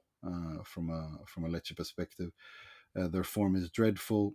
They got Venezia away, which after the international break, which is a must-win game. Then they have 2 really difficult games against Juve and Roma. So but at least now Giampaolo has 2 weeks to prepare. Yeah, for sure. Let's just, before we finish off with Baggio, Premface and Serie Ass of the week, it is international break now. It is the UEFA Nations League, the final 2 match days. Italy going away to Belgium and then playing against France on the final game of the Nations League group stage. Italy, the current standings are Italy on 10 points, France on 9, and Belgium on 4. So Italy need a point from their final 2 games against Belgium and France to qualify for the quarterfinal. So they play Belgium this Thursday, 14th of November at 20:45 CET in Brussels at the King Baudouin Stadium. Match day 5. So Italy only need a draw from this game in order to qualify from the group and eliminate Belgium from the chances of qualifying for the quarterfinals. So let's preview this game and Italy's squad first. There might be the odd injury, the odd player pulling out, as is usually the case after these squads get named. Ricci is somebody that got injured during the Turin derby, and we have to watch him for certain. But Italy's squad: Donnarumma, Vicario, Meret are the goalkeepers. Defenders are Bastoni, Buongiorno, Cambiaso, Comuzzo, Di Lorenzo, Di Marco, Gatti, Ocoli, Savona, and Udogi. Midfielders are Barella, Fratesi, Pizzilli, Ricci, Rovella, Tonali, and then the forwards are Moise Kean, Maldini, Raspadori, and Retegui. So in terms of the new players in, or the noteworthy players in, 3 new call-ups. First call-ups for Nicola Savona of Juventus, Pietro Comuzzo, teenager at centre-back at Fiorentina, and Nicola Rovella from Lazio. What do you make of those first-time call-ups, Nima? I'm really happy for Rovella. I think that's well deserved. I think all 3 are well deserved. I think Savona's been so good that this is what he should be rewarded with. Comuzzo as well, been outstanding for Fiorentina, and Rovella's been brilliant for Lazio. So no, I'm happy that he does this. Spalletti. I think what he's doing is, I think Spalletti And has. also Nicolo Pisilli, we should say that. I mean, he's what, 20 years old? I mean, Yeah, I mean, he was in the last squad, but I mean, I think that what Spalletti's doing is quite clear to me. He has a core which he's certain of, and if presuming we qualify for the World Cup, they're already on the plane for the United States and North America. But then he has these kind of probably more so backup positions, or just a few other roles where he's not sure. And what he's doing is he's using these Nations League games to call up as many of these players which he wants to look at and get a look at. And that's what's happened. So I think that we're seeing that with certain positions. We're seeing that with, for example, the backup to Cambiaso on the right wing back position. So we've seen a lot of different players being called up there. Bellanova was in the last one. Now we're seeing Savona getting a call up there. He wants to see backup players at defensive centre midfield. Ricci's probably kind of like the number one starter there at the moment. So the last times he's tested players like Fagioli, for example, who I think struggled in the last international window. This time he's having a look at Rovella, who has been fantastic. And then at centre back, he's still looking at right centre back. So he's tested a few different players there, and now he's testing out Comuzzo there as well. So I kind of see the theory behind it, and I think they deserve it. Comuzzo has been really outstanding for Fiorentina in this run that they're going on. So yeah, I think that's the theory behind it. And then I think we would add the same to Pizzilli and Maldini, who this is their second international window. They made their debuts in the last one, and he obviously wants to take another look at them in this international window as well. And Gatti returns as well after injury. Yeah, he does. No, I think it's a decent. I like the squad, and I'm glad that he's rewarding great form with spots in the team, especially to young players. I love that Rovella's there. I think it's fully deserved. I want to see Barella, Tonali, Ricci play together. And that's like in my dream midfield. When I play Football Manager, that's my midfield for Inter and Italy. So I want to see those 3 together. I don't think we will. And in the absence of that, I'd love to see Rovella because if Ricci's going to pull out, because I think Rovella's deserved. I think he's been so good for Lazio. And of course, up front, it has to be Retegui and Keane. Like, Moise Keane has been outstanding, and Retegui is the top goal scorer, 11 goals in 12 matches. Yeah, that'll be interesting. I mean, we'll come on to the probable 11 in a second, but the players that are out, the injured players are Calafiori, who would have definitely been in, Gabbia, who was that right centre-back I was talking about, that got called up last time, and Chiesa, who is getting close to writing off now. And then from the last squad, players that have been excluded that were in the last squad are Di Gregorio, which I'm a little bit surprised of. Not that, again, as I said earlier in the show, not that it matters that much. Certainly would have him ahead of Meret. Bellanova, who has strange. He's not doing enough for me, but he was very, very good. And he was decisive for Atalanta. No, he needs to grow. He needs to start delivering, putting in the string of good performances and having consistency. Yeah, for Atalanta first, though. Games, yeah, but that's what I mean. These impact games, these impact things, no, not good enough. He wasn't good for Italy either. I think in possession of the ball, he needs to improve a lot. He's good kind of making breaks, making those bursts. He's devastating in space. But, when you're in possession, he's a little bit too limited, and his final ball is still really not good enough. But having said that, though, he was very, very good for Atalanta at the weekend, so we need more performances of that. Like that. Fagioli's gone off the boil, and he was poor for Italy in the last international break. He has like these amazing games where he looks like a world beater, like against Leipzig, and then games where he's quite poor. So he's been dropped. Pellegrini's suspended for the first game, and he hasn't been called up for the second. But I'm in favour of that, regardless of the suspension. I'm happy to see him dropped. I want to see some others given a chance. Zaniolo and Luca as well. Zaniolo got injured for Atalanta, by the way, and he's got another. I think it's a muscle injury. So like Chiesa, Zaniolo and Chiesa are having a nightmare, really. With injuries. Yeah, Fagioli, Pellegrini, and Zaniolo have no business in this Italy squad. Di Gregorio I would have called up. I think Luca, I would have rather had him than Maldini. And Bellanova needs to show consistency. Yeah. The last one, though, the one player that isn't there that I want to discuss, still no Manuel Locatelli. And it'll be interesting if Ricci pulls out of the squad with injury. I don't know how serious the injury is. If he pulls out with him then out of the squad, then Spalletti's going to have to call up another player, and that is in Locatelli's position. It'll be very interesting to see. If something has happened between them that we don't know, but I don't think it is. Surely. I think he just doesn't believe in him. I think he just doesn't believe in him. And if he doesn't believe in him and he doesn't want to, then he shouldn't call him. You know my position on this. You can't, it's the national team. You have to make it work. And you can't call players who you don't believe in. And if that's the case, then that's what he has to do. And if he fails, he'll have to face the music. It's that simple. Yeah. But unless there has an event that has caused a problem between them, if it's just a scelta tecnica, then you got to trust the coach. Otherwise, what's the point of having a coach? Yeah, it's very strange. It'd be nice to see an explanation for it, but yes, it would be nice. It would be very, very nice with an injury, with a explanation as to what happened and what's going on and who and why, and talk to people. Yeah. Is it scelta tecnica? I'm sure he will be asked about it, and then he will have to say if it's a scelta tecnica, then fine, okay, that's well within your right. People can discuss it, whatever. Yeah, but it's not. Yeah, agreed.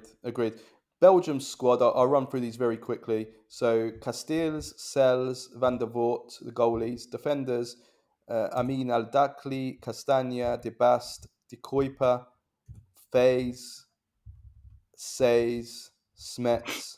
The Tiat, stop laughing. The defenders, the midfielders. I love the question tone in your when you're pronouncing it. I think I've done quite well so far. Phase. The Ketteler, Engel. You ask me or reading like Lavia, Mangala, Onana, Bakayoko, Doku, Fofana, Lukebakio, Lukaku, Openda, and Trossard. So the players that are out are Tielemans, Bornau, and Connie De Winter are injured. Kevin De Bruyne asked not to be included, so he won't play again. He didn't play the last game. But the big returns are Romelu Lukaku, who didn't play against Italy in the first match in Italy, Al Dakil, and Chelsea's Romeo Lavia is back, and Says earns his first call up. Here's the thing: I would not put Bastoni against him. I would play Bastoni as the left centre back and Buongiorno in the middle, and Di Lorenzo to the right. Like at this point, given that you're not going to call up Acerbi, which I understand, he's too old. You want to move on. I get that, but you got Lukaku, and you can't put Bastoni on Lukaku. You just can't. You play Bastoni as a left centre back. You put Buongiorno in the middle. You put Di Lorenzo to the right. That's your back three. Because Buongiorno, I think, will, given that he trains with Lukaku every day, would know how better to handle him than, and also he's a much more physical player. He's better in the air. I think that he can will. I match him. think that will happen, though, Nima. I think that will happen.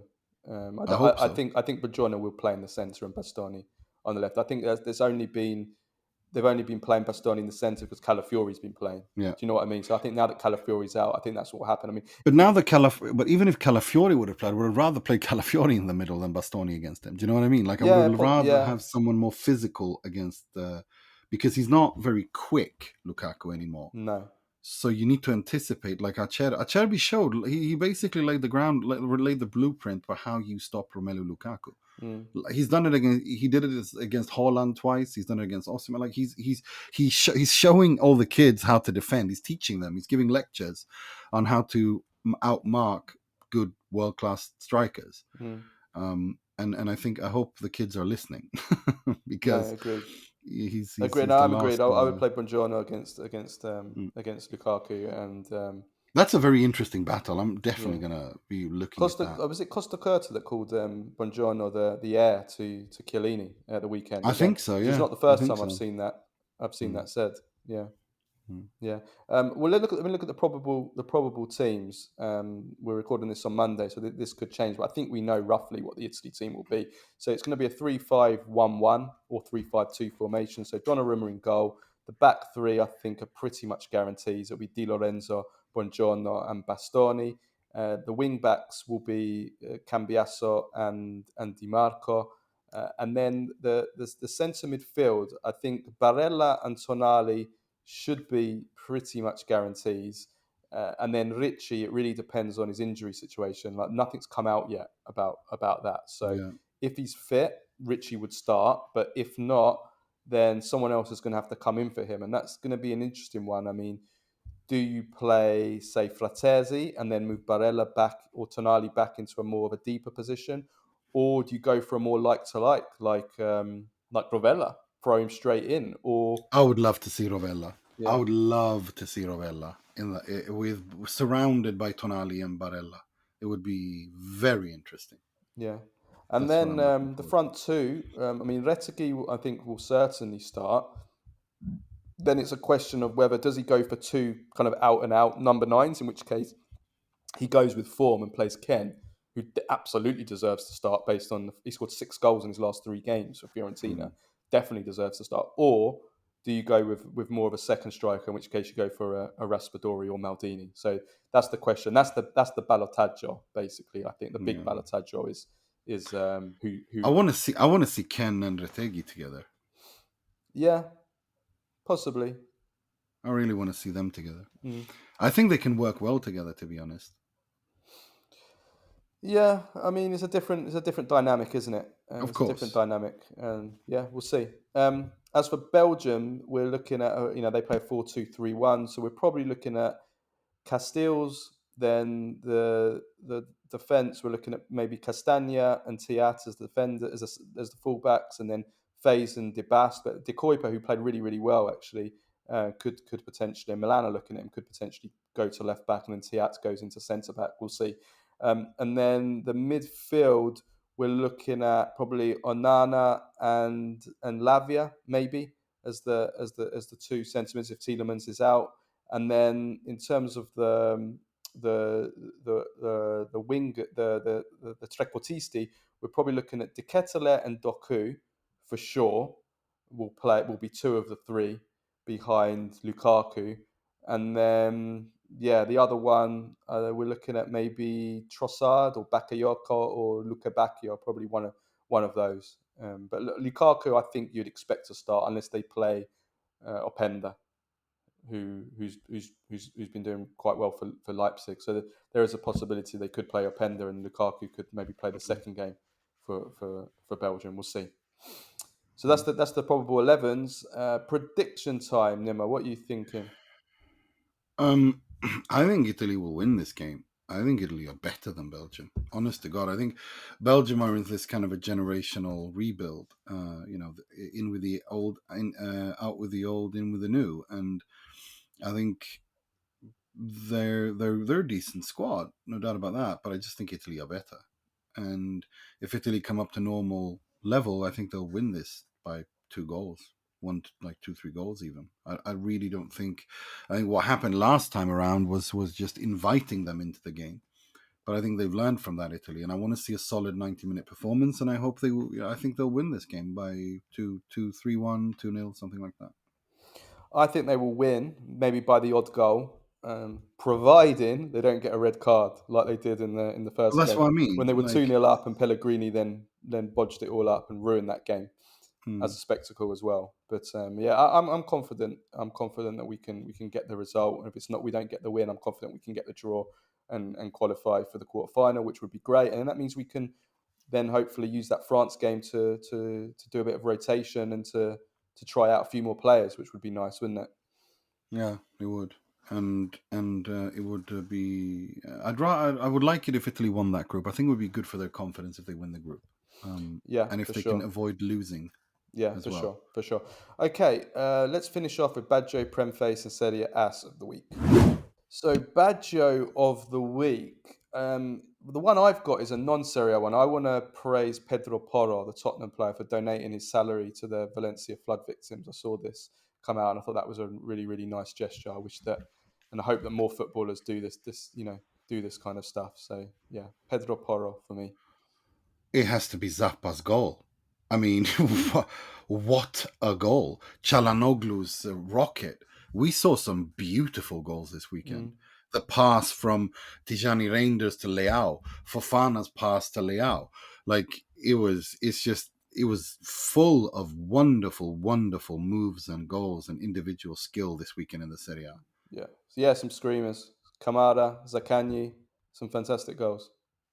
For sure.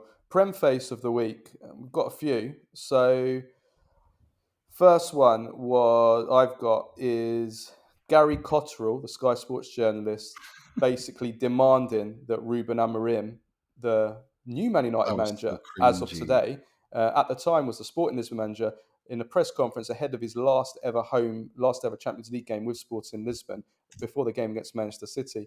It'd been said before that the questions would all be in Portuguese out of respect to Sporting Lisbon fans. There'd be no questions in English. Gary Cotterill turned up and demanded that Ruben Amorim answer the question in English.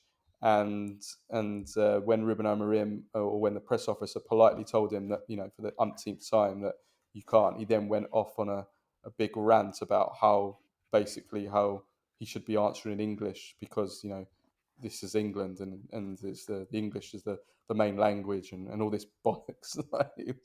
it was No, but the thing that pissed me, the thing is, there's some context here as well, and that is that they'd apparently been in contact with one another. They had spoken in English, and I think for me, it's not that he wanted the question to be answered in English. It's the incessant badgering that annoyed me.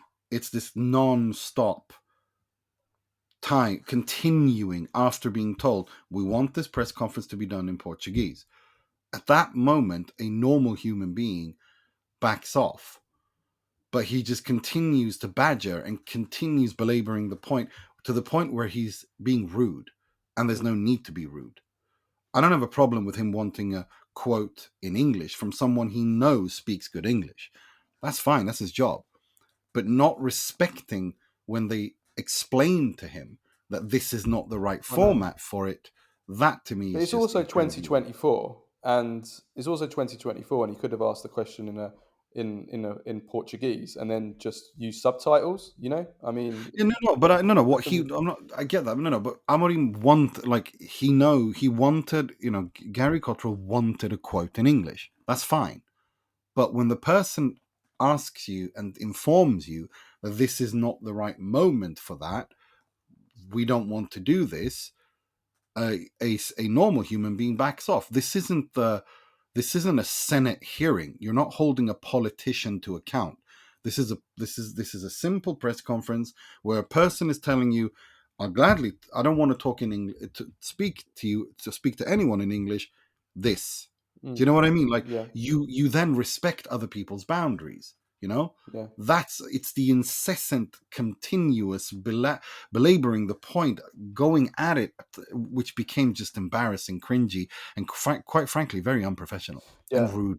Very rude. Yeah, and talking about being rude, the Sun. No, this isn't rude. This is being clueless. The Sun journalist Neil Custis, who, if you take a look at him, you can see He looks like the love child of, like, physically, he looks like the love child of Jabba the Hutt and Peppa Pig.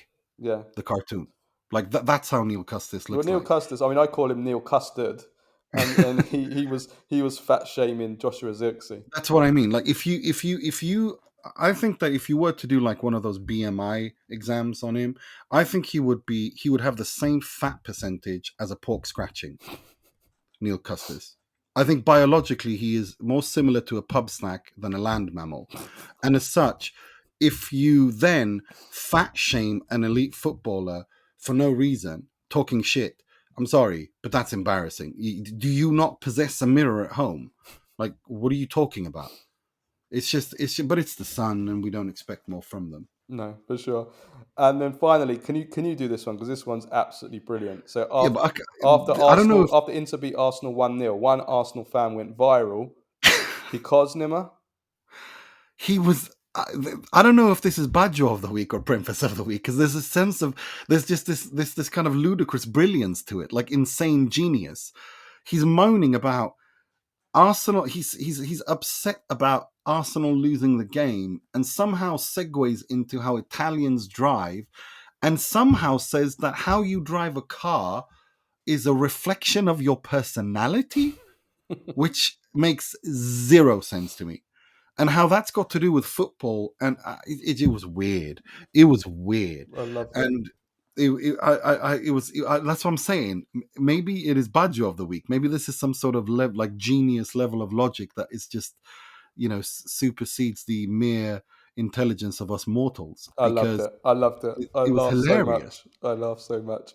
Serie Ass of the week. This has also made me laugh a lot. Aurelio De Laurentiis congratulating Donald Trump.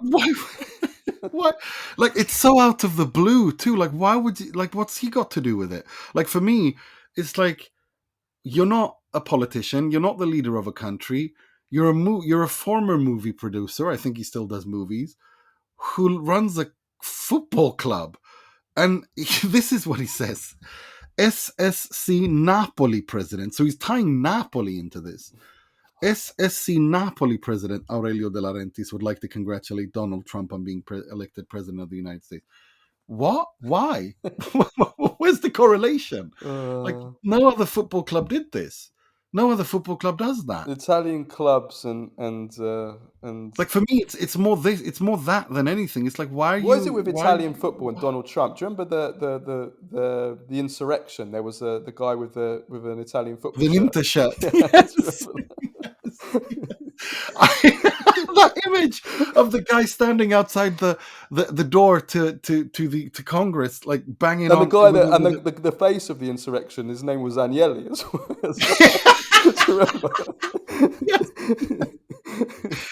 It's that is just you just can't like calcio. It's undefeated. It is undefeated. Like, for Italian football fans are just. It's just, and of course, one of what happened in Amsterdam. One of the guys who was involved in this thing in the clashes was a Juve fan. His Twitter account literally said Juventino.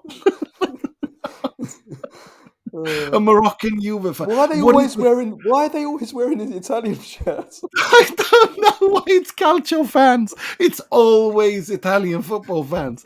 Like if there is one, like it's I don't know, I don't get it. Like it's hilarious to me. Like the calcio Twitter and calcio fans and crazy political situations are just they go like hand meets glove. Like I don't understand it, and it's always. And I remember that on January 6th with the guy in the Inter shirt, and I remember scream laughing because he was wearing one of the most sought after Inter shirts as well, the black one with the yellow and the red, like a really nice one. It's yeah, I don't know what to tell you. Like the fans are as crazy as the league. What can I tell you? Like it's just It's hilarious. It's hilarious. The other Serie Ass of the week are One Football, who are the Serie A rights holders in the UK. They show 8 games a week. I'm actually doing some promotion for them here when they don't do any promotion themselves. Like nobody in the UK even knows that they show the football games. You have to go online to watch them. Well, anyway, Inter versus Napoli this weekend is the biggest game in Italy, the biggest game in the world at the time, and they did no promotion. You go onto their Instagram posts, and they're doing all kinds of posts about the Premier League, about the Women's Super League, crest swaps, and even a post on Flamengo, on Philippe Luis at Flamengo. Nothing on Inter versus Napoli, even though they it's are the mad. rights holders of Serie A in the UK. Nothing about how incredible it is that 6 teams are separated by two points. Just pretty much sums up the marketing M- of Serie my A, not just in favorite England but in the world. Yeah, But but my favorite thing is that this event they hold, where they in England, eligible, you'd think that if you're promoting an event in England, you are doing it to promote it to the English speakers. So why on earth is everything that has been shown on social media from that event in Italian? Like it's just, yeah. I can't, like it's just I Yeah, don't they get it. held a promotional event. One Football held a promotional event in London last week or the week before, Yeah. basically trying to promote Serie A and the fact that In they English, yeah, in England, in to England English they speaking have the Serie A audiences rights in basically to Italian. try and sell their product, basically try and sell the rights. The problem, I mean, part of the problem is that was they actually did no promotion of it. Like it was like no one even knew about this event in the first place unless you went onto their website. And it was terribly promoted, just like they don't promote the Serie A at all. But then at the event they had the infamous that woman Anna Guarnerio, who was the That woman. chief of the Serie A rights, who's made such a bodge up all over the world of selling TV rights everywhere. And she's given interviews in Italian to publicise One Football, showing Italian football in England. It was supposed to be a promotional event, and it was I mean, they didn't even. I mean, they didn't invite the biggest English language show on Serie A there. That's us, by the way. Biggest English language show on Serie A is us. We weren't even invited Yeah, to this who event. cares? So there you go. But yeah, Who the cares? viewing numbers are horrific on One Football for Serie A. I mean, you're charging people $4.99 a month to $4.99 a game to watch Serie A. I mean, who's going to pay for that? And that's if you know that they're showing them the games, which you don't even know. So we've probably done the most promotion for them here. Mm, It's yeah, yeah, whatever. pathetic. And No, but for me, it's just like you do an event in England to promote the league to an English speak, what you'd assume is a predominantly English speaking audience, and everything you put on social media is in Italian. I love it. I love it. It's hilarious. It just makes me laugh so much, and it just goes to show that for One Football, this was not a big financial sacrifice. It seems it was just something they got really, really cheaply and easily, and so they're not taking it too seriously. They're like, oh, look at us. We can we've got this league too.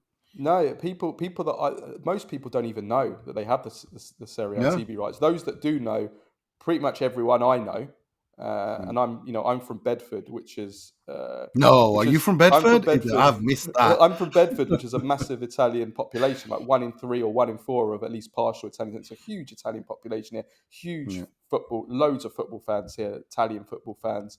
Many of whom listen to this pod, and honestly, like you know the majority of them don't even know that OneFootball have the Serie A rights, and these are massive football fans. These are kind of like diehard football fans, right? And Like that's your base, yeah, isn't it? Like that's the people they should be knowing, like that they should have it, like they should but know those are the where ones to that see you it. almost take as a given. Do you know what I mean? Those are the ones where if you want to be Yeah, successful, but all of them have